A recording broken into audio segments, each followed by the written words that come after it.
everybody. We're happy to see you all here. I hope you're all doing well. Welcome to our first literary cocktail hour of 2024. And we're here with authors Virginia Pye and Whitney Scharer, who both have written great works of historical fiction. We're very excited to have them here. I'm Jenny Altschuler, a member of the board of the Brattleboro Literary Festival and on the committee, the author committee. I want to also let people know that it says at the bottom of your screen, show captions. And if anyone wants to see the captions about what people are saying, just click on show captions and it'll show you. And then you can turn it off if you want to, but we just wanted to let you know that's available. Virginia, also known as Ginny Pye, is the author of 4 books of fiction, most recently The Literary Undoing of Victoria Swann. Her short story collection, The Shelf Life of Happiness, won the 2019 IPPY Gold Medal for short fiction, and one of its stories was nominated for a Pushcart Prize. Her 2 post-colonial historical novels, River of Dust and Dream of the Red Phoenix, have also received literary awards, and her essays have appeared in the New York Times, Literary Hub, Publishers Weekly, Huffington Post, Cleveland Plain Dealer, Writer's Digest, as well as many other literary magazines. A graduate of Wesleyan University, Ginny holds an MFA from Sarah Lawrence College and has taught writing at New York University, University of Pennsylvania, and most recently at Grub Street's Muse and Marketplace Conference in Boston. She is co-fiction editor of Pangyris, a literary journal based in Cambridge, Mass., and a board member of the Women's National Book Association, the Boston chapter. Whitney Scharer holds a BA in English Literature from Wesleyan University and an MFA in Creative Writing from the University of Washington. Her short fiction, essays, and interviews have appeared in numerous publications, including Vogue, The Telegraph, The Tatler, and Bellevue Literary Review. Her first novel, The Age of Light, based on the life of pioneering photographer Lee Miller, was published by Little Brown and Picador in the UK in February 2019 and was a Boston Globe and Indie Next bestseller and named one of the best books of 2019 by Parade, Glamour Magazine, Real Simple, and many other places too. Internationally, The Age of Light won the Prix Rive Gauche à Paris and was a coup de cœur selection of the American Library in Paris and has been published in a dozen other countries. She's the recipient of a 2020 Massachusetts Cultural Council Artist Fellowship in Fiction and has been awarded residencies at the Virginia Center for the Arts and Ragdale. She teaches fiction in the Boston area and is a co-founder of the Arlington Authors Salon, a quarterly reading series, and she lives in Arlington, Mass. And the funny thing is we're all near each other in the Boston area today, although it's for the Brattleboro Literary Festival. And also all 3 of us went to Wesleyan. So that's, as I was reading that, I was like, oh, me too. So anyway, I'm going to turn this over to you and let you just converse. I can't wait to hear what you're going to say. I've read both books. They're fantastic. So I'll turn it over to both of you. Thank you. Thanks, Jenny. Thank you so much, Jenny. Appreciate it. Hello, Jenny. Hello, Whitney. So nice to see you. It's so nice to see you here on the screen. I had completely forgotten that you went to Wesleyan. That's great. We'll have to talk about that I had sometime. to, and then when she said it, I was like, oh my God, that's right. That's so funny. We have that in common. I love it. Yep, that's great. Yeah. So do you have a beverage with you for our literary cocktail hour? I do. I ended up actually doing a ginger beer. Oh, ginger beer. Yeah, it's actually very yummy. And so I sort of wanted to explain it because otherwise it looks like I'm drinking a huge amount of white wine, which is a possibility. How about you? It does look actually quite. It looks like a very large pour, What are you? Have you mixed some incredible cocktail? No, I'm actually kind of worried that this is going to look completely hefty too. I am drinking red wine, which I filled fuller to the brim than I was like, well, we're going to be here an hour, That's totally fine. I get it. Not a problem. Yeah. Felt a little early for like a cocktail, like I was like. It's a really nice idea though. So. Oh, absolutely. No, yeah. I know. And I mean, anytime that I can have a glass of wine with you is a good time. So yeah, anytime. That's good.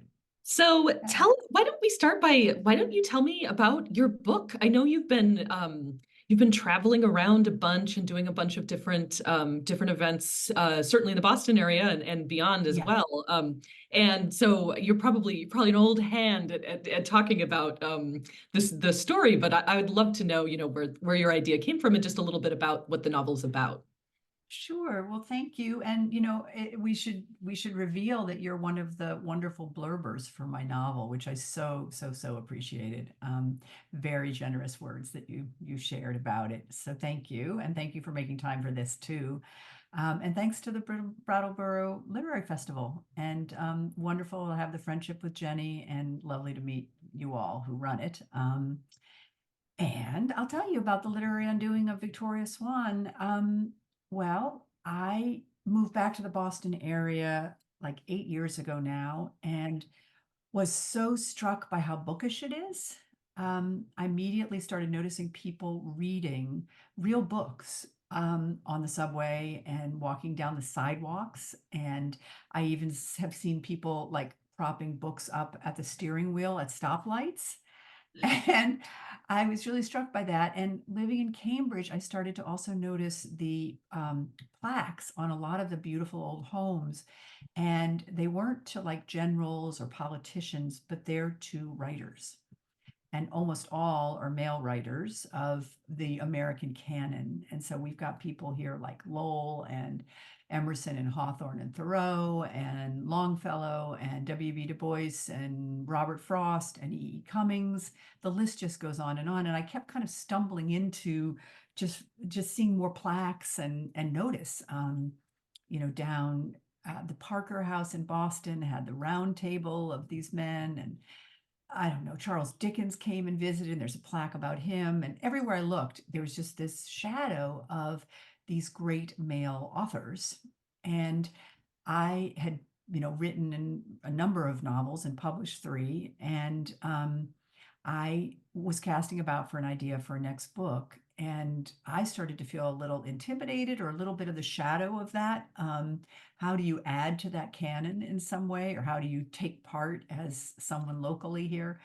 And then I started to imagine like what it would have been like for a woman writer in that earlier time. Like maybe especially if you didn't write high literary works.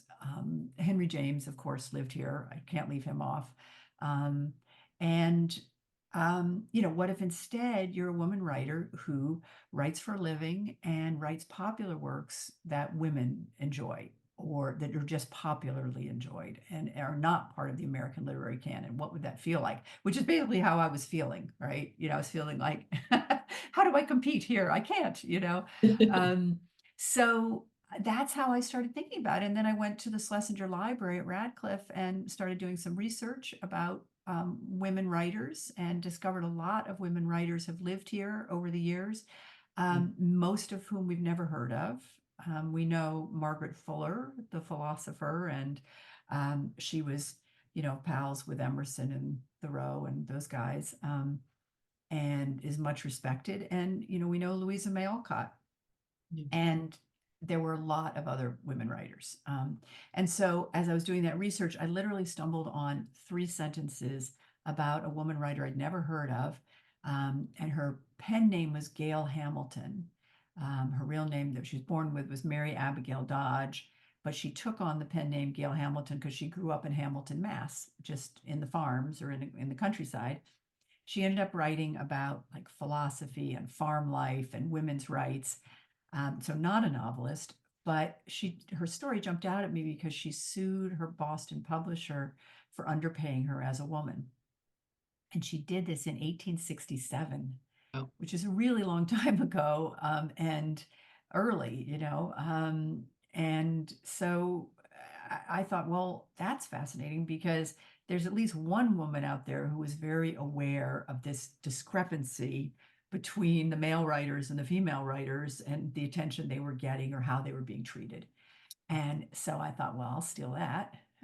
As all good historical novelists do, we steal things from history as much as we can, and then make stuff up to make it work. And so that was how the book that character started to come into my mind. I ended up setting the book in 1899, not 1867. And there's no other way that my character of Victoria Swann is like that woman, Gail Hamilton. I just stole that one incident, which incidentally she actually lost her court case, but apparently, and it was an arbitration, which is how it plays out in my novel. But but apparently it helped draw attention to the inequities in publishing. And so maybe she helped change things a little bit, but we can talk about that and how have things changed a little bit, and all that kind of question. So Oh, anyway, that's a lot about the backstory, or the start of the backstory. yeah, yeah. Oh, that's so interesting, isn't it? It's so, I mean, I feel like we could go in a million directions from there, but Yeah. I just think it's so interesting how ideas come to you, like you stumble into the library, you find this woman kind of buried in the pages of history, and then out of that comes this whole novel. And there's such a serendipity to that I think is so Yeah. it's kind of like the best probably the best piece of being a writer, I think, actually. It's so enjoyable. It's very, very true. And I mean, by the end of writing this book over many, many, many drafts and years, it ends up having all sorts of very contemporary themes that Mhm. I did not intend to write a book I did intend to write a book that has feminist themes. I knew I was going to have a woman heroine who was sort of up against this male-dominated, both society and the publishing industry. I knew that from the start, but a number of other things, one thing after the next, played out in the telling of the story that have parallels to today. And so that's a case where, by using history, you start to see these parallels that are unmistakable. So I'm sure we'll talk about those as well. But Yeah. you uncover the past, but you're also revealing stuff about now. So I think that's one of the main reasons to write and to read historical fiction, because I think I mean that was certainly well, I was about to say that was in my mind when I was writing my novel. I don't know if that's really true, but one of the things that I feel kind of the most gratified by with publishing the book is the sense that like a lot of the things that are happening for my main character Lee Miller in the novel, like a lot of those same things are happening today. And like if you look at the writing world or the art world or whatever it is, you find the same misogyny, you find the same right. discrepancies between men's art being featured in auctions more than women's, or whatever it might be. Yeah. Um, and so there's this feeling of kinship, right, across a century or even longer, and this sense that like if you go back to those stories, maybe that's the way that we learn and the way that we grow and the way that we can continue to kind of try to right these wrongs that have been going on Yes. for quite some time. Yeah, absolutely. I mean, do you think Lee Miller would have been one of the guerrilla girls of the 80s and 90s, right? Would she have, tried to draw Absolutely. attention to inequities in the art world? So Absolutely. yeah, And I think it's like it's interesting too to have to like I mean I'm sure you thought about Victoria, like what would she be like if she were around today, right? But then as a writer you have to sort of make their behavior believable for the era in which they lived. yeah, And I I mean I find that really interesting. It's like a fascinating puzzle as a writer, but I also found it challenging, and I was wondering if how you dealt with that while you were writing the book. Well, I think that doing the research helped with that in the sense it got me into that mindset of what that world would have been like. And Mhm. so that you hopefully don't have anachronisms in how a character acts. Little things like I did a little research into, I can't remember where this came up, but somehow I saw somewhere, and you just have to read a lot of different things and take in information, something about how women didn't shake hands, or Mm. like only under certain circumstances would they shake hands when you meet. I'm just like, well, okay, so what did they do? Like I mean, it's just like they're not hugging. So there's just like little things like that you want to get right. You don't want to have a character acting incorrectly, basically, for her era.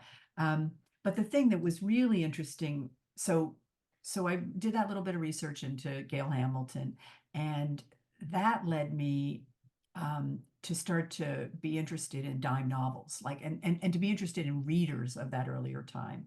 And so, in answering your question, like, so how do you make it so a woman from then seems authentic? I started to read a lot about readers, women readers of that earlier time. So who were the women writers? Well, who were the women readers? And this was so interesting because it turns out there was um, a very clear change in the lives of American women starting in the mid to late 1800s, where, and this is predominantly white women I'm talking about, where women were leaving the farms, young women were leaving the farms for the first time and living independently. And they were actually called in their era, in their own day, they were called new women.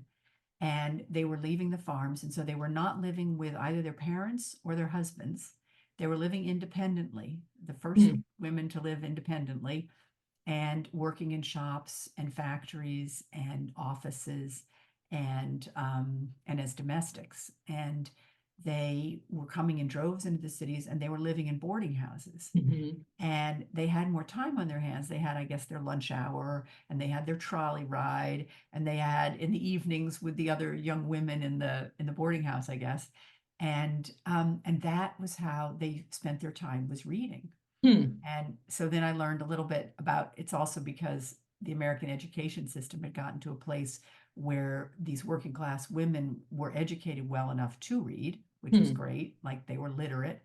And also books, one thing leads to another. Because of industrialization, publishing was changing too. And it was easier to get books into the hands of readers than it had ever been before. It used to be you'd have to print them out and they'd be sent by cart or, horseback ride or however. And so if you lived in the hinterlands, you weren't getting books very often. You weren't getting anything new very often. But because of railroads, the other way you'd get books was by riverboat or canal, by ship.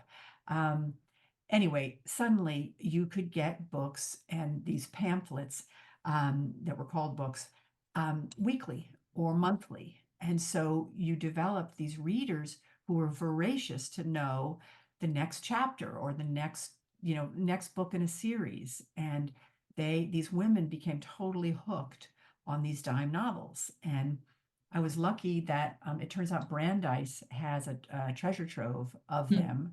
And I went over there and I was able to hold them in my hands. I actually have. Oh, No, do you I don't have one? them. Oh, shoot. I thought I did have some around. Shoot. Well, I'll show you one. Yeah. Yeah. This is kind of fun. This is like one of the best parts of Zoom is that you could like go across your office and grab, Come you on know. into my house. So this is a real book. Like you can see that this is thick. Yeah. The ones that I saw at Brandeis were thin. They were like pamphlets more than books. They Oh, looked more like magazines. huh. And so I could sit there in the Brandeis library and read a whole dime novel. And what about this one? A Beautiful Woman's Sin, or The Scarred Arm. I love it. Yeah, I ordered these on eBay. Oh, After I finished the book, it was kind of a reward to myself. yeah. But anyway, they were these thin. So these stories, the stories that the young women are like gobbling up, are really sensational, moralistic, what we would call really frivolous romance stories. So they are a woman starts out an innocent woman, usually a young woman, finds herself in peril and then is saved by a man. And like literally in one of the ones that I read, like a young man gets down on bended knee and is proposing, and a white dove lands on her shoulder. And you're just like, ooh, every cliche we could possibly think of are in these. And this is where they got their start, I think. And so the young women love these. They love this imagining. But then, you know, and then, but the moralizing is pretty heavy-handed, like telling a young woman, like the whole goal in life is to marry. The goal in life is to actually not have your job, but to marry and stop working and have a man take care of you. And so I finished reading like one of these stories, and then I turned the page, and that's where these letters of the lovelorn are. At least that's what I call them in my novel. And these are written by real women readers to the women authors, basically like Dear Abby, asking for advice and help. And it's very sad because these young women are so naive and they're on their own and they're hoping, I guess, that this woman writer will somehow pass on something to help them. But Mm. basically, they're being taken advantage of in their jobs or by their boyfriends or, being preyed upon in the cities. And so I'm writing this, and it's kind of like one thing after the next is striking me as very contemporary. So like Mhm. I'm writing it during the Harvey Weinstein stuff, and Yeah. here's all these Me Too moments being written about by real young women in the 1890s. Okay. And then you turn the page, and then there are ads in the back of these dime novels, and those are for women's health needs, and they are thinly veiled ads for abortion services Oh, wow. and monthly pills and other potions and apparatuses, and also doctors who you can only reach their post office box. Hmm. So, in other words, and so abortion is illegal. Yeah. It had been legal earlier, but now it's illegal. And in the 1870s is when the Comstock laws were enacted, and that made any advertising of contraceptives or anything about abortion illegal to put out into the world. And so these are like these thinly veiled ads, like they can't come out and say what they're for, but it's pretty obvious. So I just found these little pamphlets, these dime novels, to be just like this boom, like this. My eyes just popped open because that is the whole arc of going from romance fantasy to the reality of what these women's lives could be like. Right. And so my main character is an author of romance and adventure novels, and she ends up right from the start of the book, she wants to tell a more true story, a real life story of what life's really like for herself and these other young women. And that's where the conflict comes in. So anyway, that's how, like, how do you make somebody sound authentic? Well, it's partly you do your homework and you try to Yeah. understand the world they're in and what Yeah. they're up against. Yeah. Yeah. I think what, like, one of the things that I was grappling with in terms of authenticity was like I was just how would psychologically how would the character react to a given situation. So sort of a related but and equally Yeah. heavy topic of, like, sexual assault, which is there is in my book, and trying to understand how what was the psychology that, or how were people being taught to deal with trauma in that time? That was Right. something that was really interesting to me, and very, Right. because I think, it's not like you're going to a therapist who's telling you the same stuff that they tell you today. You're being Not at told all. things. Not at all. Like, my character was being Yes. told, like, take those feelings that you have and throw them away and never think about them. Like, that was literally, how she was taught to deal with these residual, the trauma of sexual assault. And so, so things like that were, I found so Absolutely. interesting, just thinking Yep. about, the difference between now and then, and how that would affect our characters. Absolutely. And the idea is that it's the young woman's fault, and that even in my novel I end up, um it's a little complicated to explain, but Mrs. Swann, who oddly enough isn't Victoria, but that's another story, um, offers advice when a young woman says that she is being preyed upon at work by her boss. And the only advice to give her is, well, you need to leave that job. You don't, it's not like you're going to call the cops. It's not like you're going to confront the boss. You're not going to speak up to other women working there. No, it's your responsibility to leave, um, and don't accuse him of anything. Don't. It's your fault for somehow attracting his attention in the first place. So Yeah. Yeah. that would be how that would be dealt with.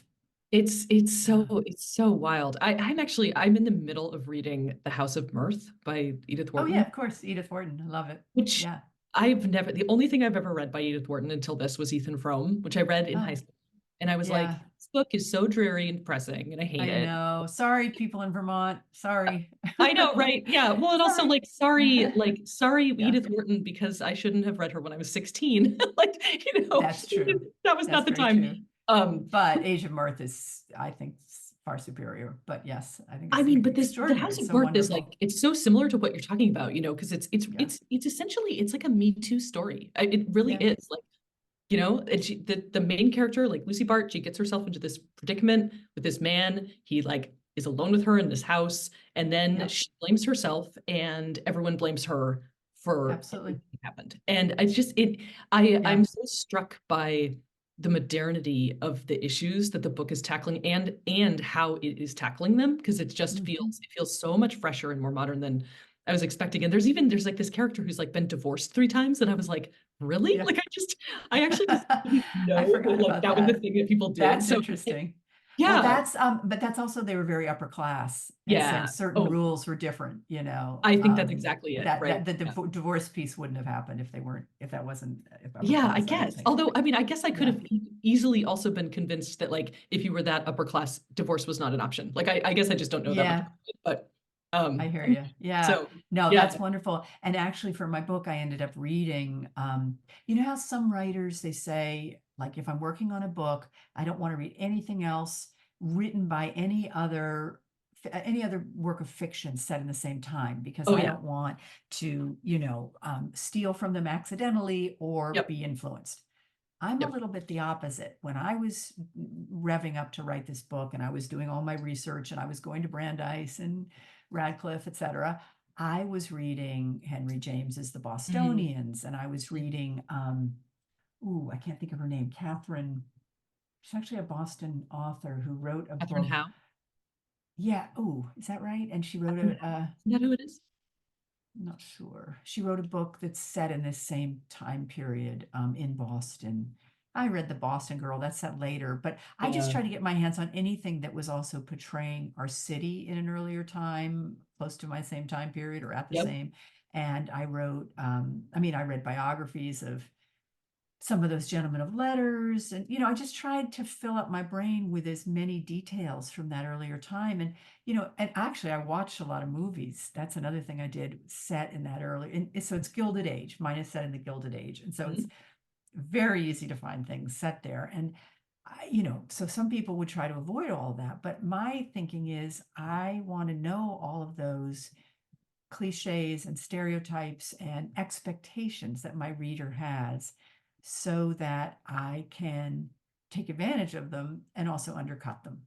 So, like, right from the start, I have my character has a parasol and she drops it into a chinoiserie umbrella holder in a tiled front vestibule Yeah. of her publisher's place. I can't remember. Is there palm frond? There should be a palm frond there. I don't think there is.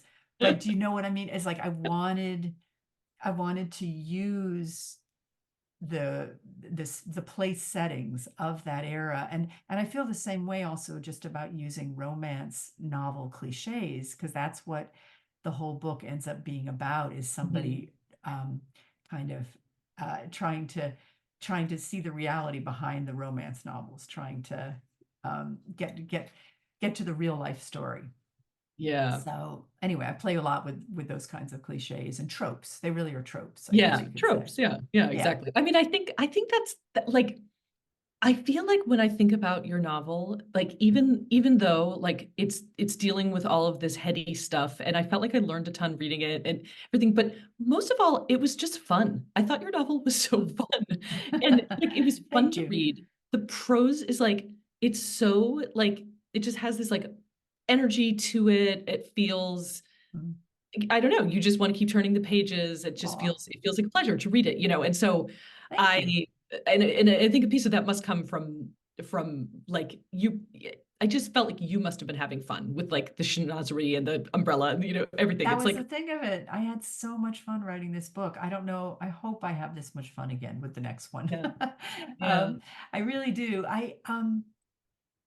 This is a book that ends up being about writing Hmm. and writers and the process that we go through of figuring out our life and our art. and how to get a balance between those and how to become the writers we want to be. It's about a woman finding her voice, and those can all sound like you said, heady themes or heavy, but for me it's just really playful and fun. And I just loved kind of playing around with that, like Mhm. the metafiction aspects of it. I just wanted to just have fun with it, and so I Yeah. did. I Yeah. mean, did you set out to have fun? I actually really did. I really Yeah, did. yeah. Yeah, yeah. I mean, my first novel, River of Dust, is set in 1910 in Northwest rural China. Mhm. And it's about a young American missionary couple there, very, very rural, Gobi Desert. And they have their toddler son kidnapped by Mongolian bandits in the first scene. And it ends up being, it has a lot of humor, but it ends up being sort of a dark story about spirituality and religion. Mm. And the second book is set in the summer of 1937 in Northwest rural China. And this is when an American woman is there, right as the Japanese attack and the communists are fighting the nationalists. And it's a war story, and it's got some horror in it. Um, and there's a near rape, and there's like a lot of heavy things. And I was just like, I am determined. And my short stories are a little bit more serious in certain ways. I'm like, I am going to write a fun novel. I'm going to write a fun novel. And so I'm very happy to hear that you found it fun. But I'm very proud of those other books, but this one was supposed to be sort of a tribute to how much I love writing and books Yeah, and writers yeah, and yeah, writers' books and readers and librarians and bookstores. There's scenes yeah, in libraries and bookstores and the whole world of books that I love so Mhm. much. That's cool. That's Yeah. I think about about your book in the same way that I think about Jane Roper's most recent Mhm. novel, which Yeah, The yeah, Society of Shame, where and I love how she talks about it because she's published a few things and they were like sort of literary fiction, that's right. and then she wrote this a very like intense like piece of literary Yeah, fiction that she spent 5 years on and then wasn't able to yep. sell. Then she was just like, this is not fun. And so she's like, I'm just gonna write a book that's fun. And she wrote The Society of Shame, and it's so Yeah, fun and it's funny and it it's is fun. It's you very know, funny. I know. I yeah, love that. And she and I have talked about that. And this, my novel ends up being about this too, and yours too, is the influence of male vision yeah, on female artists, male perspective, and what does that do to us? I mean, I'm a little bit older than you, and I was definitely raised reading male writers and the yeah, classics and reading. When I was in eighth grade, I was really trying to write like Hemingway. yeah. And I mean, I wasn't just trying to write stylistically like Hemingway. I was actually trying to write things like On Safari and, and like, like people with like practically wearing pith helmets or whatever, something, a hunting rifle or, things that I Being had gored by suburban, lions. yes, suburban Boston Yeah, yeah, girl writing anyway. yeah, Because, and there really was genuine conversation about whether you could write about things without having experienced really important things like going to war. Like, yeah, I mean, I remember those kinds of conversations, like, can we write about anything without having like essentially these male experiences of that earlier time? And I, yeah, it's pretty funny. It's like it's yeah. very it was just very restrictive, and I didn't realize it for a very long time. Yeah, it's true. Um, And I mean, I think still even, it feels like there are these books that are couched as, like women's fiction, like that yeah, term, like upmarket women's fiction that, or like upmarket book club fiction that you always hear, or chick right. lit, which I don't think people use that term as much as they did No, 10 years ago or however long in the ago. 90s. Yeah, yeah. Yeah, the net, yeah, God, maybe, okay, 25 years ago, I whatever. know. It's all Time 10 years. flies. Like whatever. Yeah, yeah. But I thought about that too while I was reading your book. Like, just that there are, like these dime novels were in their day, there are these kind of books that are treated kind of as like women's fiction, and Yeah. certain authors are pigeonholed as like women's authors, and what does that mean? And I find it so frustrating because I feel like I was just reading the new book by Curtis Sittenfeld, who I feel Oh, like good. she's so great, and Yeah. so good. She's such a good writer, and I Yeah. think she has been a little bit pigeonholed in that like women's fiction Yes. category, Yes. And Absolutely. yeah, And just going back to this history of that, yeah, since and I ended up using this in the novel. So people like Melville and Hawthorne, they were selling like 2,000 copies of their books, like mhm, total.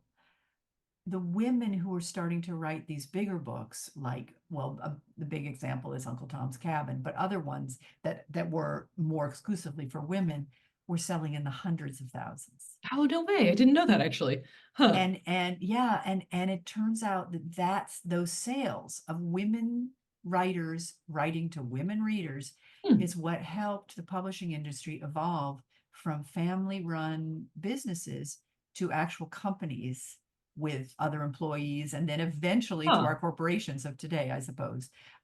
But so like now, or like now is like then, women readers and writers are what are making publishing profitable. Hmm. So Women still buy more books than men. Yeah. yeah, yeah, but were Yeah. were the dime novels a piece of that publishing success? Like, were those selling tons and tons of Yeah, copies? those were selling tons and tons of copies. Yeah, Absolutely. I mean, they were selling for very little, but they were selling in huge numbers. But yeah, then there were also novels that were large, maybe this one, who knows, or this one. They were more full-fledged, longer stories.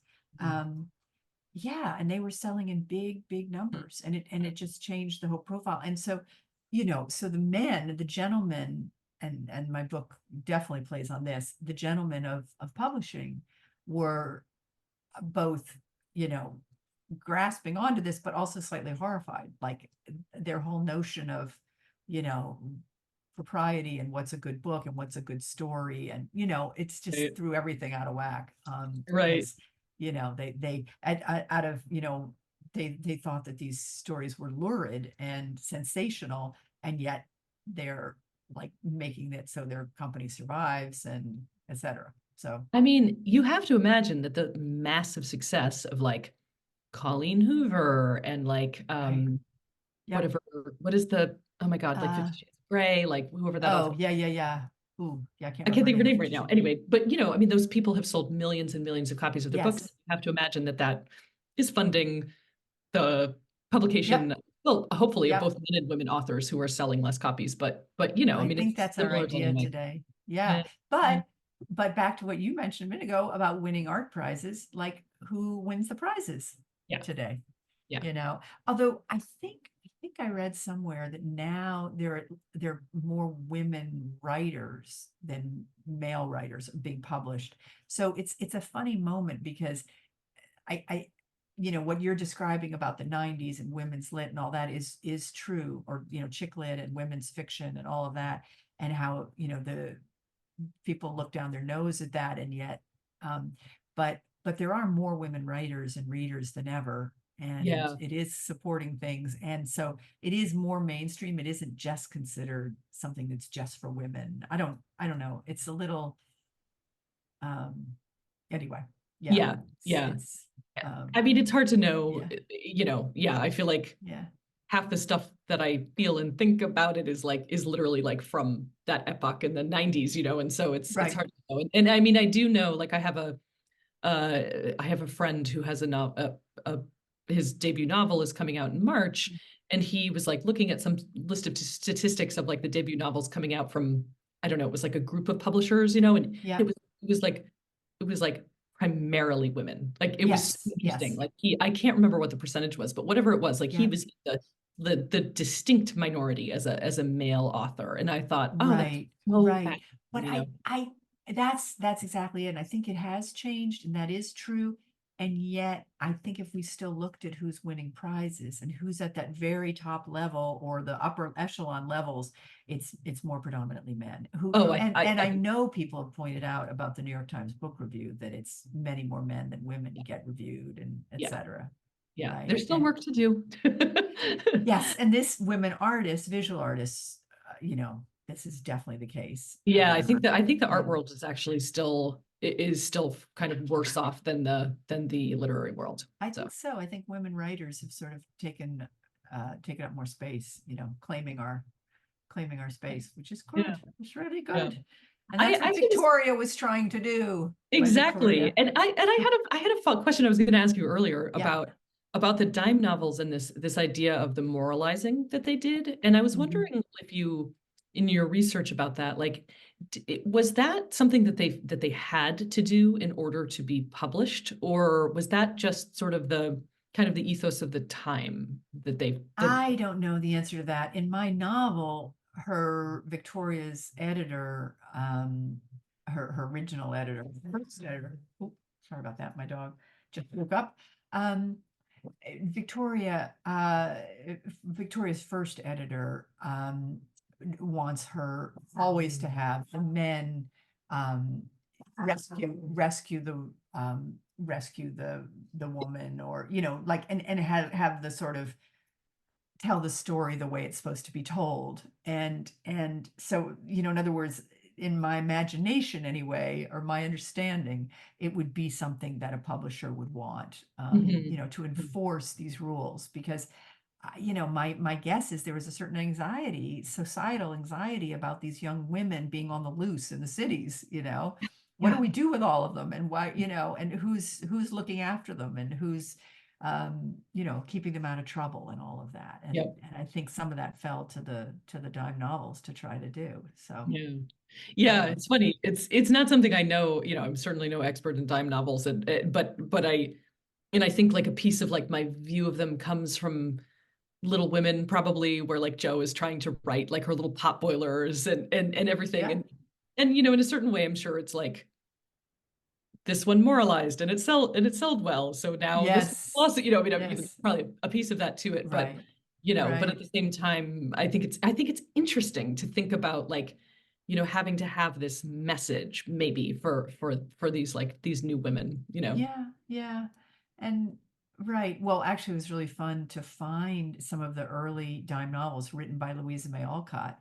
And Oh, there's one fun. that I mentioned in the book called The Mysterious Key and What It Opens.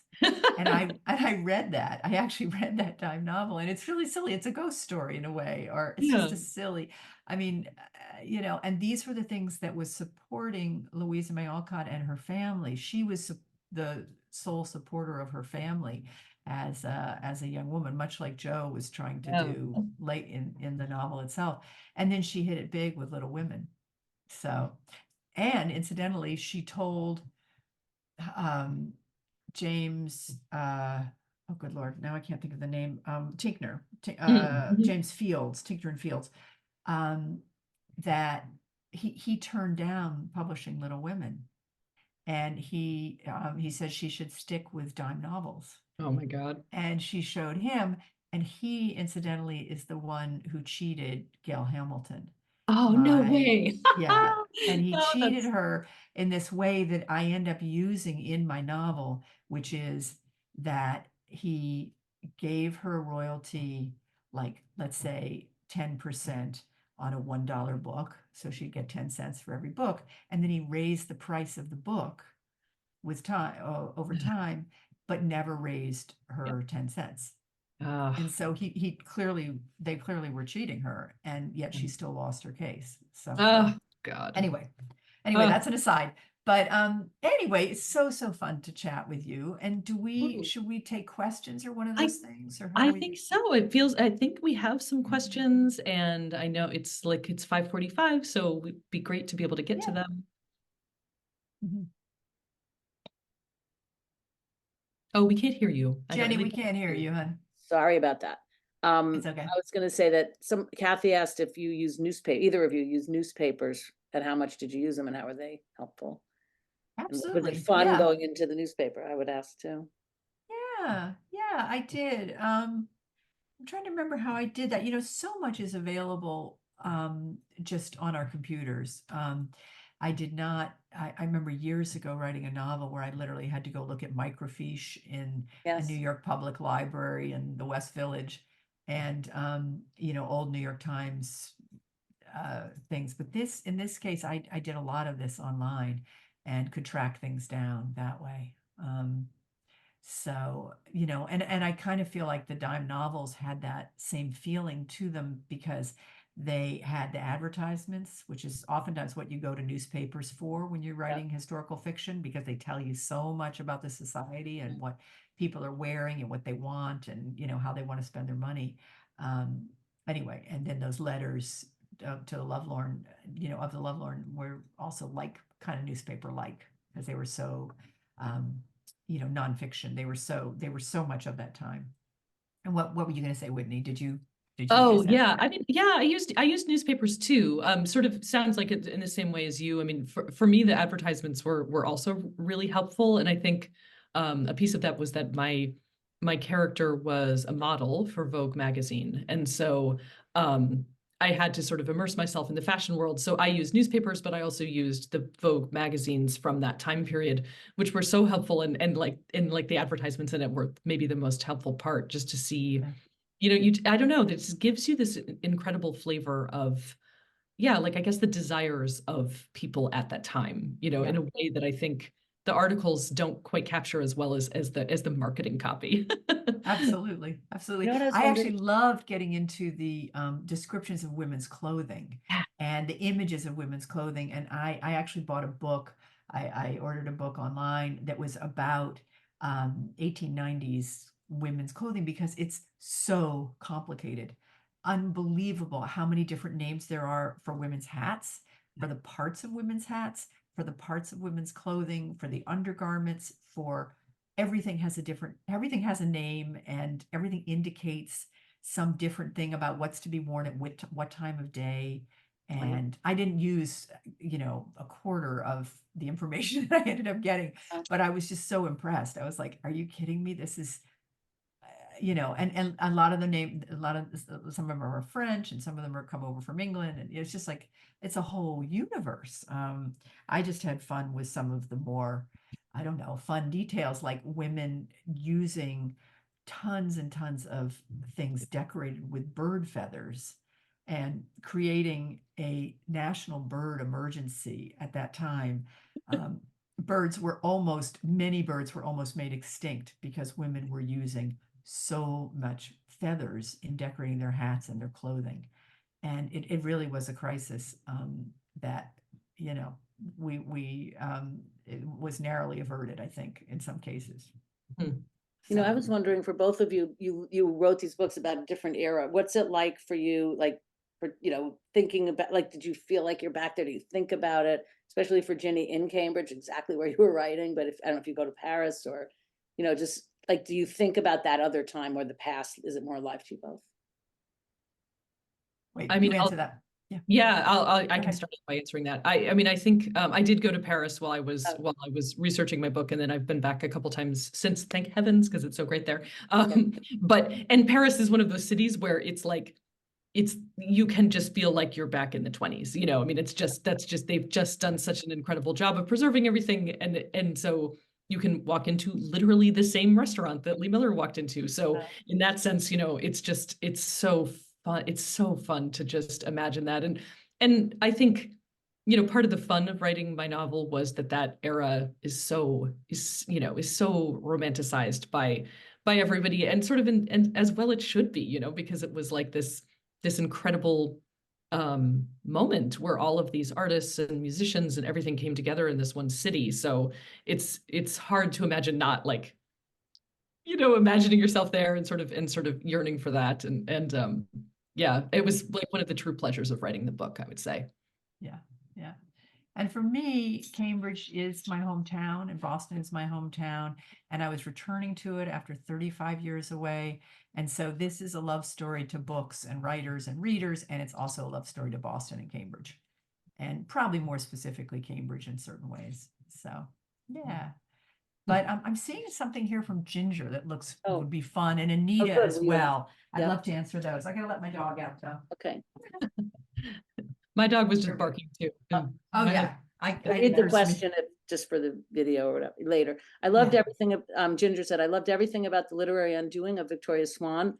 As a writer, I was particularly struck by the tone of it. One reviewer called it effervescent. To me, the story felt like a bubbly confection, and yet it was never precious, just warm, charming, and that tone was flawlessly sustained from start to finish. So I was curious whether Virginia consciously worked on the tone of her writing on this book, or if the tone simply reflects the fact that you are charming. So. Aw. Okay, well, we should get married. You know, I think it goes back to having fun with this book. I was having a really nice time with it, and I wanted it to be playful. I wanted it to be fun. I wanted to have fun with the language. I didn't want it to be overly like, I don't know. I just wanted it to be lighthearted in certain ways and yet touch on real themes that I deeply, deeply care about. And so that was what I was trying to do. It has a lot of humor that's slightly making fun of the characters, maybe. I don't want to say really making fun of them, but just slightly pointing out their foibles. And that, I think that's what gives it a slight edge that makes it, some merriment gets thrown in there as a result. And I think you can do that without being condescending to them or something like that. I wanted to have fun with my characters, and I did. How long did you work on this book? I think I started researching in the winter of the end of 2017 into 2018. And I maybe started writing then-ish 2018 and wrote through the pandemic. And I think I finished a version that my publisher ended up taking, or my agent then tried to sell starting in the winter of 2021. And then it took her a long time, took us a long time to find a home for this book, sadly. And then it took a while. And then my publisher had it for a long time before it came out. So it's been it's a long time in the pipeline and all that. That's So, always true, I think. so I don't know how many years that is. And it then feels like a while. There's another question Yeah. from Anita. Where do you think a feminist novel like The Yellow Wallpaper fit into Oh. this period? And it must have I taken have an answer for courage that. to publish that in 1892. Well, you'll have to read my book, because by the end of my novel, my character's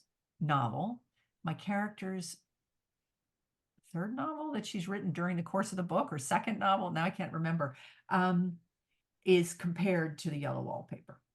And so I was very much aware of The Yellow Wallpaper as being a feminist story. And so one of the other characters compares Victoria Swann's realistic novel to The Yellow Wallpaper.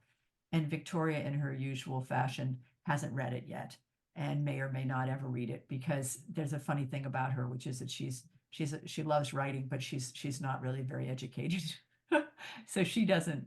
Anyway, she may or may not ever read that, but other but I did, and it works to bring it in.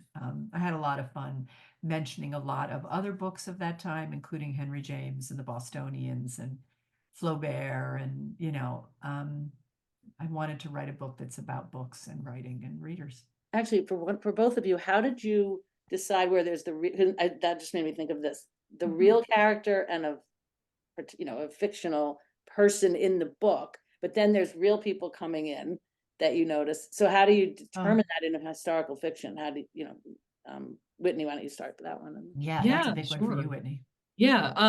So my main character and the person that she had this love affair with, that is the central story in the novel, are both real people. And so I had to think very carefully about, like, who to include, who not to include, how to set that up in a way that felt true to me. And so to do that, I kind of put together like a little rubric in my mind about, if these characters were they had to be in Paris at the time that I say that they're in Paris. Like there's like the dates have to match up. If I mention real people, they had to have been in Paris at the time that I say they were. But then I have all these fictional characters too. I have characters that are like, a collapsed version of like 5 people into one person, because dramatically you can't have like all 5 of the people in there. But for all of those people, I had to have a reason why that person was in the novel and why it was included in. And I would say overall, you know, it was really, it came down to kind of this feeling of like, am I telling a true story about this person who really lived? Am I capturing the spirit of this person in a way that feels authentic and true to who I thought she was? And I kind of made all the decisions from there. Mhm. And what Yeah. about, because Ginny, I'm gonna ask you, both of you, well- I would sometimes check, is that a real person? Sometimes I knew, of course, Yeah. but sometimes I'd be like, is that a real person or is that a real place? That's funny. I did not want to, for me, I didn't want to write about a real woman novelist or have a central character who was a historical figure, because I wanted to have the freedom to create a storyline that isn't dictated by a particular real person's path. So for me, that would feel too restrictive. I wanted to make up a story about somebody who could have lived in that earlier time. But I really do enjoy having basically cameos from Oliver Wendell Holmes and George Santayana, and now I can't remember who else, but it feels like there's a couple others who are real people. I know that in my second novel, Dreams of the Red Phoenix, Mao Zedong makes a cameo, and literally, and that was just hysterical. I thought that was so funny. I thought, how on earth do I think I could do that? But you can just go and you do your homework, you make sure you're in the right place. They're, you know, That's cool. correctly located. And you have them say things. Well, I had the most fun with the Santayana, George Santayana, because I got interested in him because he's right of that time. He's right of that moment. He lived here. He worked at Harvard. And he wrote all these aphorisms. And I started reading them and I thought they were so fun. I really wanted to include some of them. And so I basically make a dialogue where he's saying one of his aphorisms one after the next in this dialogue. And I sort of weave that into the story. And those are really his aphorisms.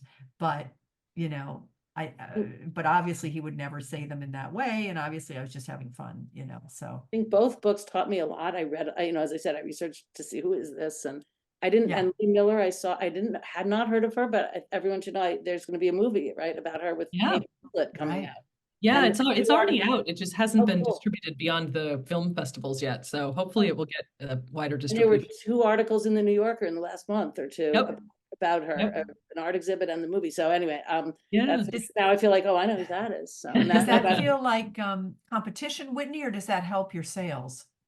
That movie has been in the works for about 15 years. So Wow. its production predates my novel by a good clip. And so I mean, I'm just psyched that it actually is finally getting made. And I hope that it just brings awareness to Lee Miller, you know, because that was a piece of why I wrote my book. I just think she's so cool and such a confident badass, you know. And so I just want more people to know who she is. that's cool. It was very fun reading both books and learning about these. Yes, thank you so much, Virginia and Whitney. Turn That it was over to really Sandy. enlightening. And Yeah, thanks you're to welcome. everyone for being here this evening, for reading and buying books, and for donating to the festival to keep this going every month. So join us next month on February the 9th, Friday, with award-winning author and biographer Benjamin Taylor, whose new biography of Willa Cather, Chasing Bright Medusas, is receiving rave reviews. And joining him will be Ashley Olson, who is the executive director of the National Willa Cather Center in Red Rock, Nebraska. Willa Cather is the author of American classics My Antonia, O Pioneers, and Death Comes to the Archbishop, among others. And a little known fact is that she is actually buried in Jaffrey, New Hampshire. Oh. So, which is very close to here. So we've been the beneficiary of that to a certain extent. So until then, stay safe, stay well, and read on. Thank you. Thanks so much for having me. Thank Whitney, thank you. Thank you. This was great. It was so much fun. Lovely seeing you all. Thanks again. Bye. Take care, everybody.